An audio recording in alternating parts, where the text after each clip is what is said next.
El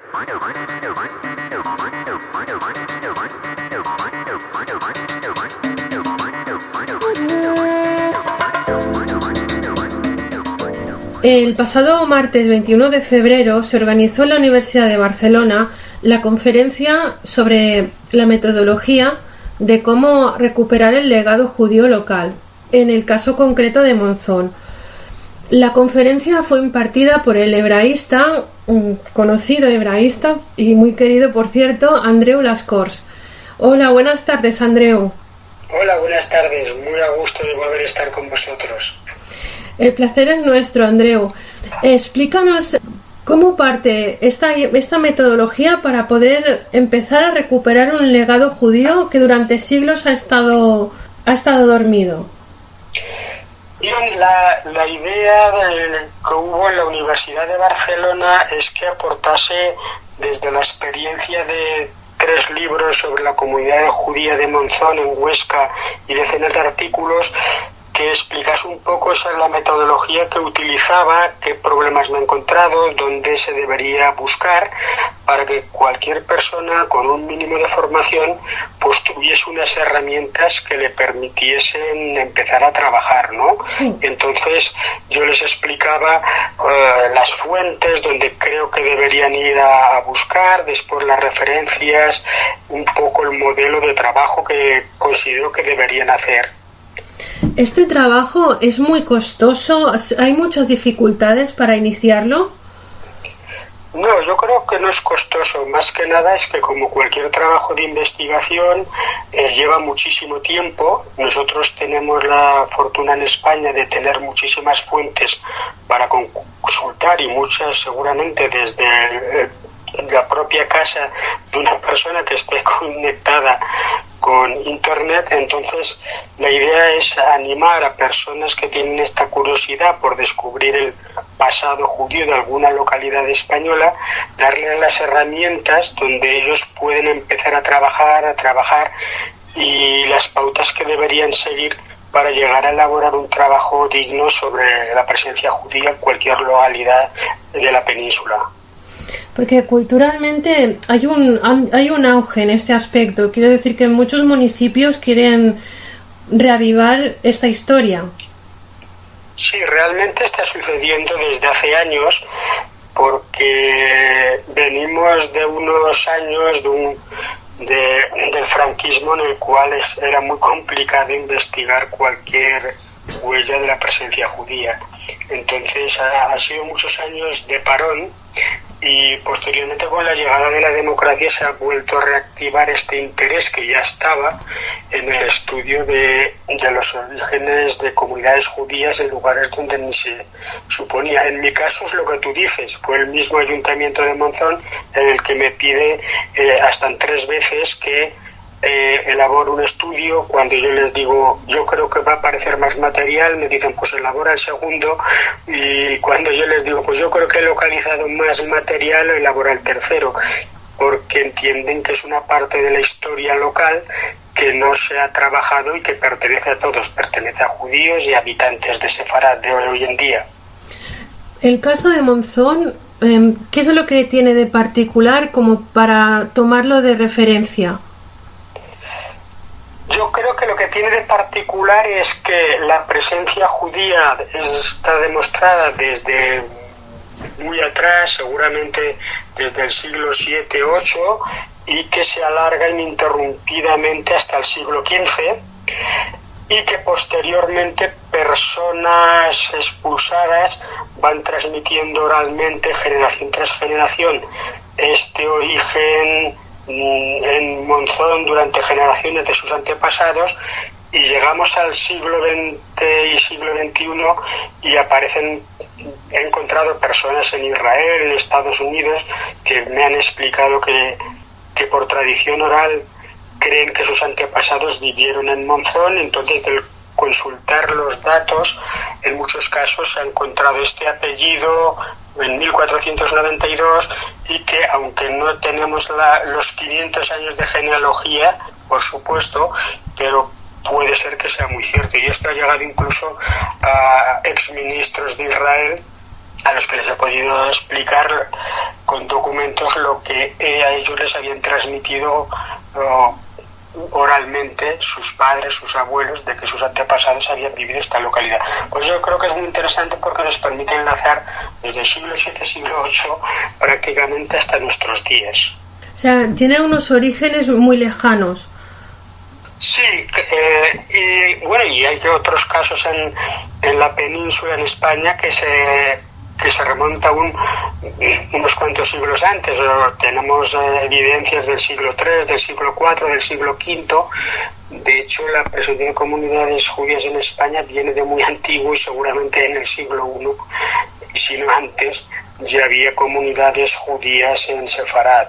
Por lo tanto, el problema es a veces encontrar la evidencia, encontrar la lápida, encontrar el documento, pero todo invita a pensar que la presencia en muchos lugares, incluso en Monzón, seguramente es siglos antes de las fechas que yo he mencionado, pero bueno, yo prefiero ser riguroso y hasta que no encuentre un testimonio evidente como podía ser una lápida, pues no quiero lanzar hipótesis. Uh-huh. Bueno, como hemos comentado antes, está renaciendo todo el legado judío. ¿Se va a hacer alguna red de judería en Aragón? Porque creo que había muchísima presencia de judíos en la zona. Sí, a ver, son dos temas. Yo sé que hay movimientos para intentar generar una red de juderías en Aragón. Yo creo que es un tema que es interesante, pero yo creo que lo que hay que reivindicar es el hecho histórico. El hecho histórico es en que la Corona de Aragón, después de 1391, la mayoría de los judíos de Valencia, de las Islas Baleares y de Cataluña son asesinados, no así en lo que sería el territorio del Reino de Aragón. Entonces, 100 años antes de la expulsión, por esta tragedia de 1391, nos encontramos que la mayoría de las comunidades judías que hay en la Corona de Aragón están en el Reino de Aragón y se mantienen comunidades muy poderosas en Zaragoza, en Calatayud, en Huesca, en Monzón, mientras en muchos otros lugares de Cataluña, de Valencia y de las islas han sido exterminadas las poblaciones y invitados, por decirlo de alguna manera, a marchar a sus habitantes. Por eso esta presencia que llega hoy hasta nuestros días, porque muchas personas son conscientes de que en 1492 fueron expulsados o de Castilla o del Reino de Aragón. La presencia de comunidades judías en lo que sería el Reino de Aragón viene de muy antiguo y ya encontramos polemistas en el siglo III. Personas que intentan demostrar que el judaísmo es una religión equivocada, ¿no? Entonces tenemos grandes eruditos, seguramente más de 30 grandes eruditos judíos en Aragón que hasta han llegado sus obras hasta nuestros días. Hay una presencia muy, muy importante y muy continuada, porque al igual que en Castilla, esta presencia de comunidades es muy importante hasta la expulsión, justamente hasta antes de la expulsión, y por eso el impacto que tiene después en la diáspora la expulsión, la creación de comunidades judías de origen aragonés o de origen castellano después de 1492, porque han tenido mucha potencia hasta el mismo momento de la expulsión. Andreu, yo creo que muchos oyentes, bueno, seguramente que todos los oyentes de Radio Sefarad son conscientes de la importancia de que un municipio emprenda una buena metodología para saber y para divulgar cuál fue el pasado judío. Sin embargo, me gustaría que nos pudieras explicar tú, que eres más el experto y hebraísta, por qué es necesario usar esta metodología y divulgar estas raíces judías. Sí, bueno, yo creo que es muy importante porque si no tienes claro la metodología que vas a utilizar, puede ser que el trabajo sea muy disperso, que de repente te encuentres con problemas de que en un año determinado encuentras mucha documentación y no sabes hasta qué punto esa documentación hay que trabajarla en aquel primer trabajo o no.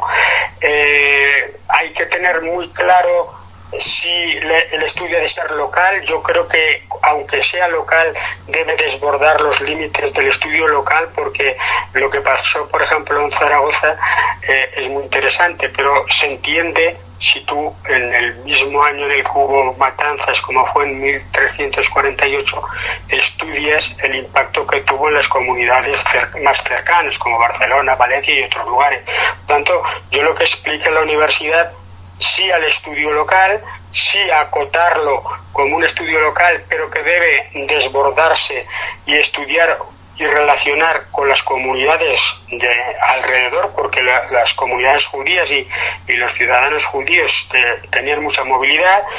Después recomendaba tener claro desde qué siglo hasta qué siglo quiero estudiarlo, aportaba la bibliografía que yo considero que es esencial, las fuentes hebreas que se pueden consultar, los archivos, invitaba también a visitar, a participar, aunque sea como oyente, en congresos nacionales e internacionales, en visitar las universidades, intentar contactar con hebraístas, y yo creo que eso es lo más importante, tener muy clara la estructura, desde dónde voy hasta dónde quiero llegar, aportar siempre un glosario extenso. Muchas personas les interesa la historia judía, pero no tienen conocimientos en absoluto de la cultura judía, entonces para ellos una palabra como aljama les puede sonar algo muy extraño.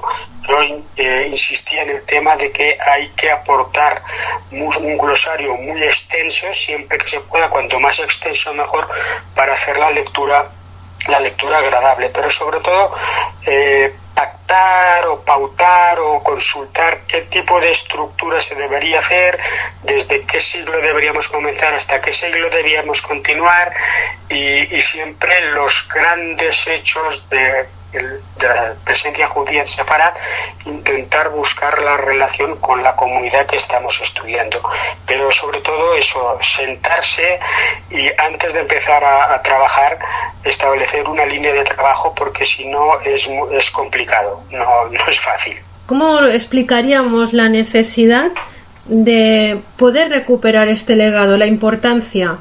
Yo creo que es una parte de nuestra historia en España que no está trabajada, por tanto nosotros nos podemos hablar con cualquier alcalde de España y decirle: oiga, usted conoce perfectamente la historia vinculada a los documentos latinos, quizás han estudiado si hubo o no hubo presencia musulmana, pero seguramente ustedes no han investigado si hubo esta presencia. Entonces le estás diciendo que realmente las páginas de la historia de su localidad no están escritas, que seguramente hay algunas sin escribir, y que no se puede entender el conjunto sin el impacto que, por ejemplo, en el caso de Monzón, durante siglos tuvo esa comunidad. Evidentemente, cuando la situación social era favorable normalmente para todos los colectivos, para judíos, para cristianos y para musulmanes. Cuando había problemas era complicado para todos. Entonces, yo creo que los ayuntamientos se muestran muy receptivos cuando se les habla de estas páginas de la historia de la localidad que no han sido estudiadas y que se han de recuperar para entender completamente la historia de la localidad. Y desde el punto de vista de personas de confesión judía, pues evidentemente recuperar una parte de tus orígenes que ha quedado muy difuso después de 1492 y que no sabes a veces cómo conectarte con qué ciudad. Y esto nos trae al turismo cada vez más en auge, de personas de todo el mundo que, una vez localizada esta ciudad donde vivieron durante generaciones sus antepasados, pues tienen muchísimo interés por visitarla, y de hecho la visitan, y de hecho he tenido la satisfacción de acompañar a muchas personas de Israel, de Estados Unidos y de otros lugares a visitar las juderías por donde caminaron sus antepasados. Es decir, de otra forma, la historia está incompleta. Sí, yo creo que la historia en España, desgraciadamente, la vamos a tener que completar, que la de la Edad Media hasta 1492 la vamos a tener que completar entre el siglo XX y el siglo XXI, porque incluso las comunidades estudiadas y que ya tienen una abundante bibliografía siempre van apareciendo documentos en archivos, documentos en fuentes hebreas, van apareciendo datos y van apareciendo datos. Yo creo que tenemos un tesoro en Sefarad en cuanto a documentación. Hablábamos el otro día de la Universidad de Barcelona que hay trabajo para generaciones de hebraístas que quieran sacar a la luz esta brillante página de nuestra historia. Por tanto, hay que animar, yo creo, a las personas que están interesadas a que dediquen su tiempo y a desenterrar esta parte tan bonita de nuestra historia que no está escrita. Hay que volverla a escribir. Escribir y bien escrita esta vez.